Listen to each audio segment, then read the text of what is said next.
Introduced State's Exhibit 124, which contained some clips from the original surveillance footage collected there from Premier Gym where you're employed. Remember that? Yes, ma'am. Okay. And there were some questions about the clips that were taken. Have you had an opportunity to review a thumb drive, which I've marked as State's Exhibit 177? Yes, ma'am. And does that thumb drive contain fair and accurate original surveillance footage from which the clips in States 124 were taken? Yes, ma'am. And no clipping or circling has been done on the footage in States Exhibit 177? No, ma'am. All right, Judge, at this time I'd ask to move into evidence States 177. And so I'm clear, this is what 124 is a smaller subset of 120 of this document. Correct. Okay. Any objection? Your Honor, I just want clarification. Is this a new piece of evidence, or this is something that you've edited for today's presentation? I don't understand exactly what it is. Let's go sidebar.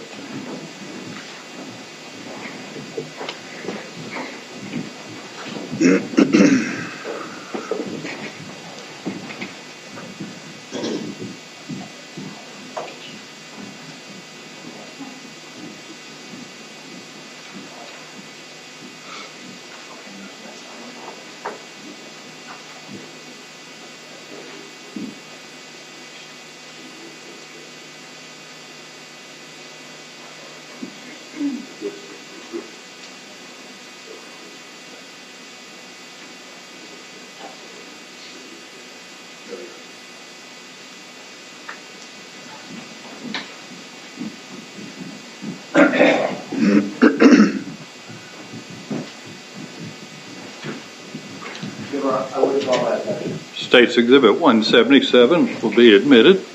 And Mr. Harvey, just to clarify, this exhibit, it's a thumb drive. It contains all of the original footage relating to the events that we're here about today. Yes, ma'am. So no editing. You can watch all the cameras all the way through the entire time Mr. Markell is in the gym if you want to. Yes, ma'am. All right. And Judge, at this time, I'd ask to publish just a small portion so the jury can compare what they saw yesterday, last week in States 124 to States Exhibit 177. You may.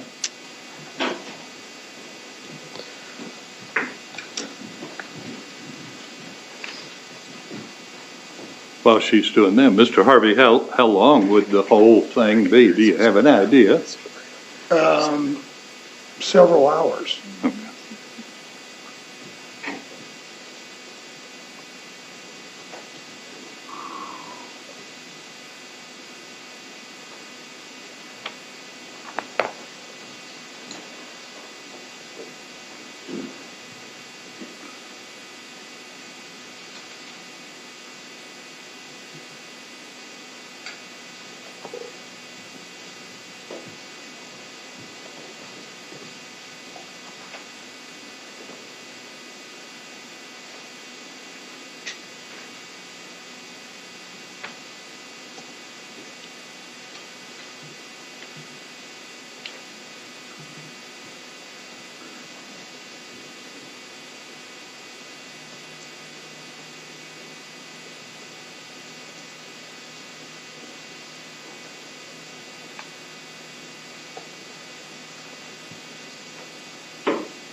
The jury is now looking at a video taken, a surveillance video from a gym where the victim, Dan Markell, was apparently at the morning that he was killed.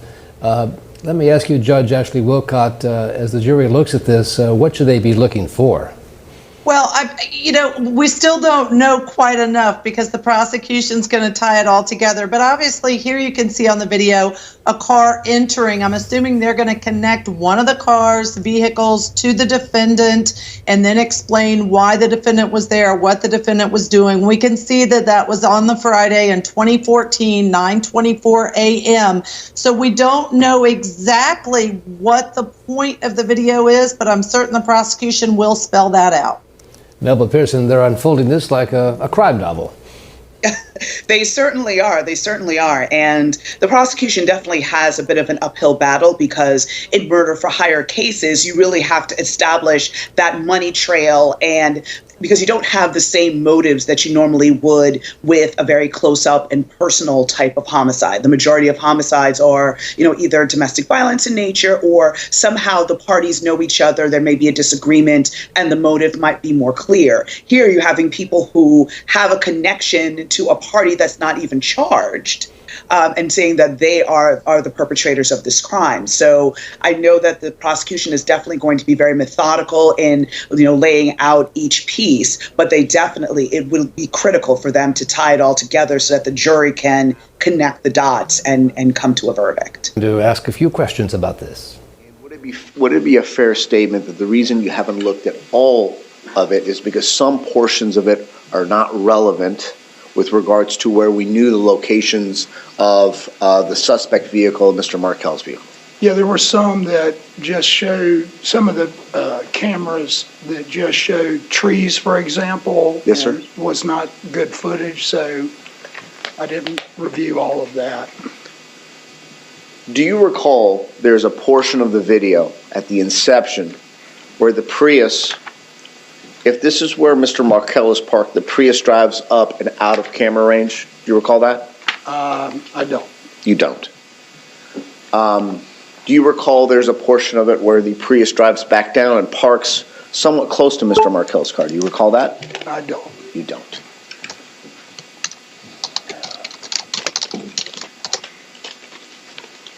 In the footage that you saw, if the Prius was to take a left and drive up in the parking lot, will you agree with me that there's a portion of the parking lot that surveillance cameras do not see?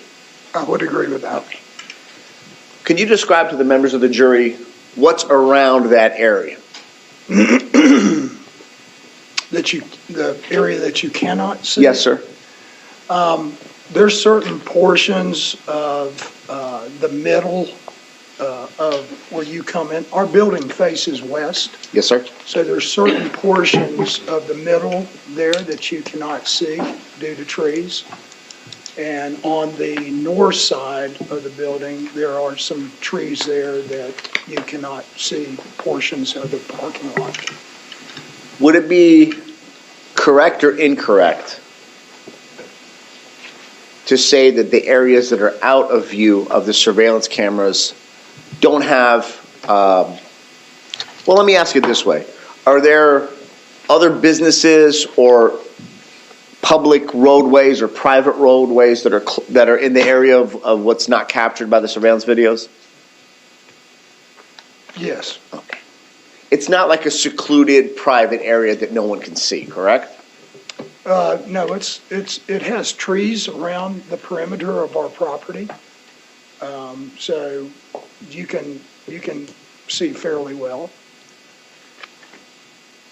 It appears based on the surveillance that we have that in the morning time, there seems to be a substantial amount of customer traffic at your gym. Would that be a fair statement, sir? That is, yes.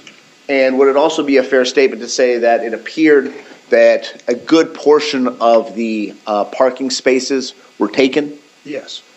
And would it also be a fair statement to say that given the fact that this is a fluid business, people are constantly coming in and going out? Would that be a fair statement, sir? Yes. In your review of the surveillance videos, at any point, did you see a person exit the Prius to urinate? Not that I recall. Would that be something that is that something that would have drawn your attention? Possibly. Well, so the reason why I'm asking is because the Prius is the target vehicle of a criminal investigation, correct? That's correct. And that investigation, it's not a trespass or a DUI, it's a homicide investigation, correct?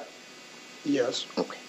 And you'll agree with me that being able to locate the appropriate suspects is obviously the goal of law enforcement and any good law-abiding citizen, correct? I would think so. That's not really where my expertise is, but Correct. I would think so. And so you'll also agree with me that if there is any kind of evidence showing one of the suspects exiting the Prius and urinating in your parking lot, that is something that would have been, that's something that you would have noticed, correct? Yes.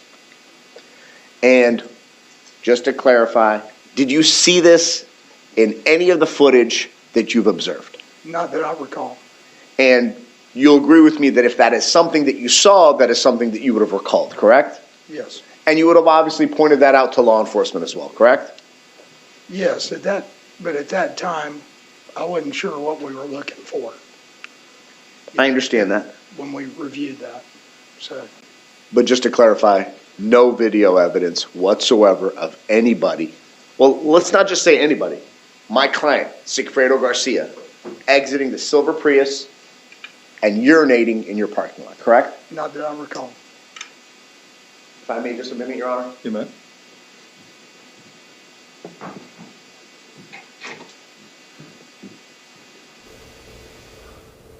So we're getting a few more details here. It's the Prius we're looking for in the car, driven apparently by Sigfredo Garcia, who is on trial for murder here, facing the death penalty. Quite a case.